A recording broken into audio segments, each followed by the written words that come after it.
So let's solve this question. So this question came in the year 2019. Okay. So let me explain you what's written. So here you can see it's a C programming question. Okay. Don't worry, I will explain you everything. So in this question, you can see that in the main function there is a for loop. Okay. There's a for loop, and inside the for loop bracket, here we can see that three functions have been called. The name of the function is R. Okay. R function has been called 3 times. And here R function has been defined. Fine. So here you can see that this for loop syntax is somewhat different from the conventional for loop syntax that we know. Okay, actually, it's not different from that for loop, but I am telling from your point of view. Okay, I just see here what I mean to say.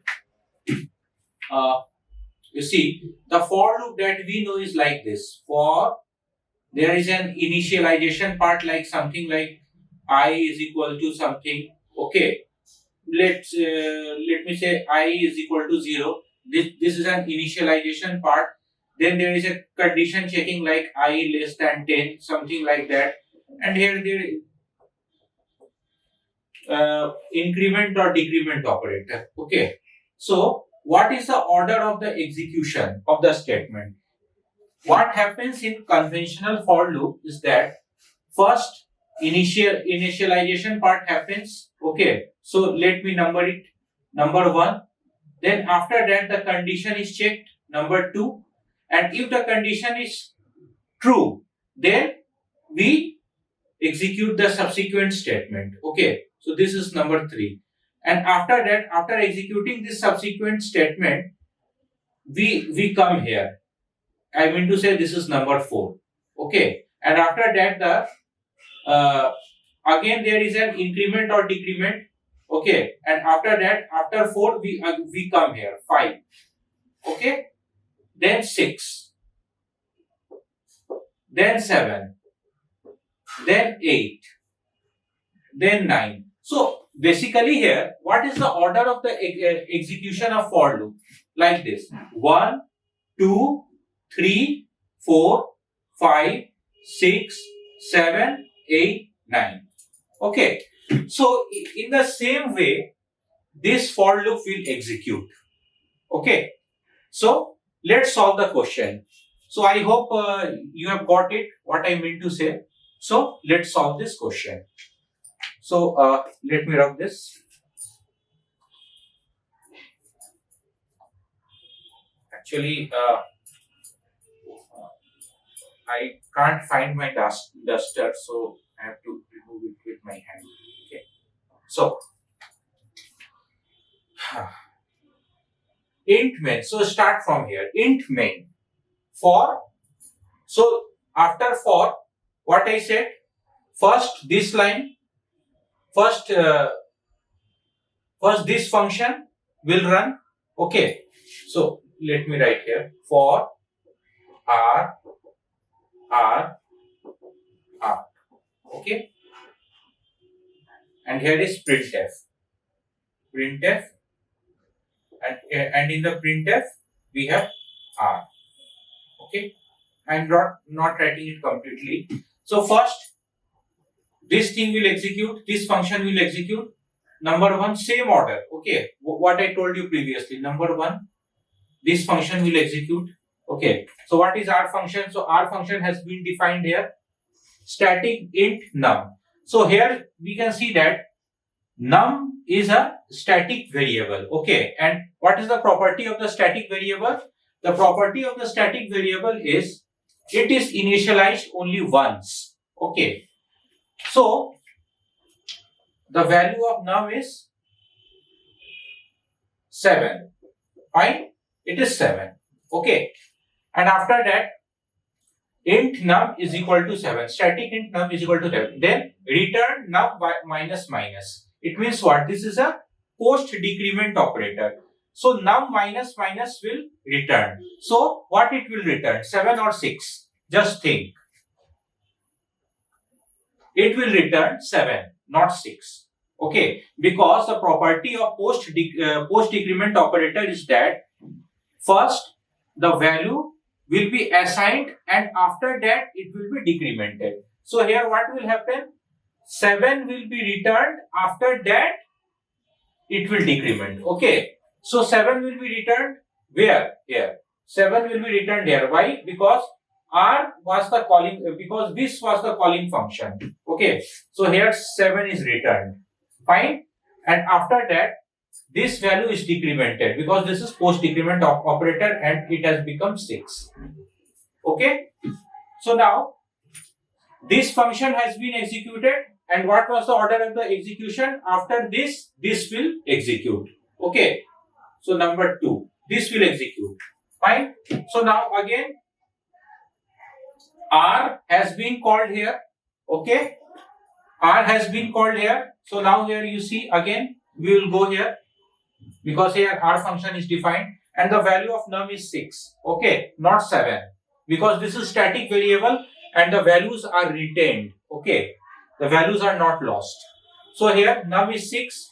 So return num minus minus. So this time what it will return? 6 or 5. You just say here 6 will be returned. Okay, because this is a post decrement operator. So here 6 will be returned. So 6 will be returned to where?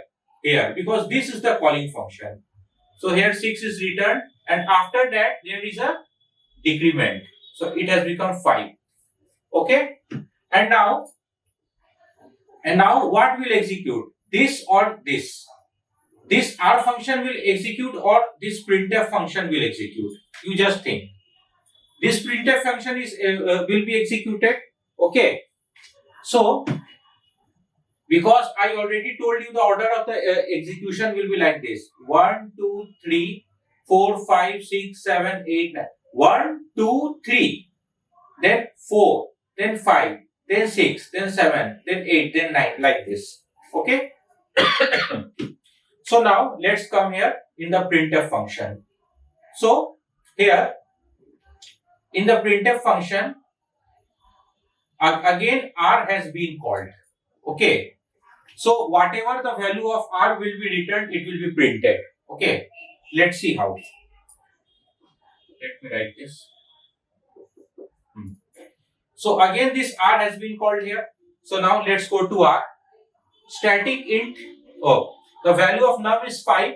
Okay. Then return num minus minus. So it means what? 5 will be returned here. Fine. 5 is returned here. And now after returning 5, this value will become 4. Okay. Fine. This value has become 4. Okay. So now there will be, after that, after printing 5, where the cursor will go? Here.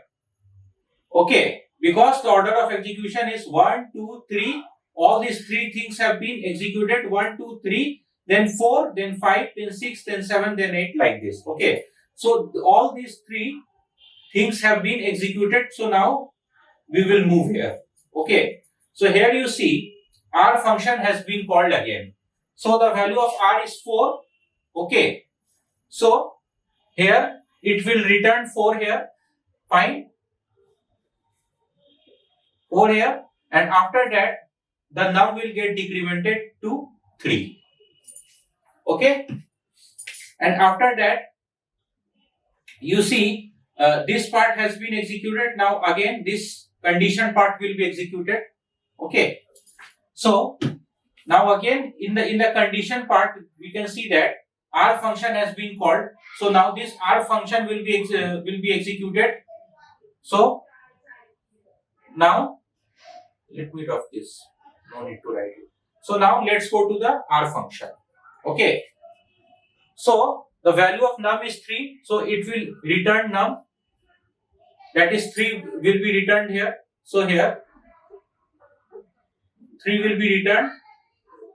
And after that num will become 2. due to this post decrement operator.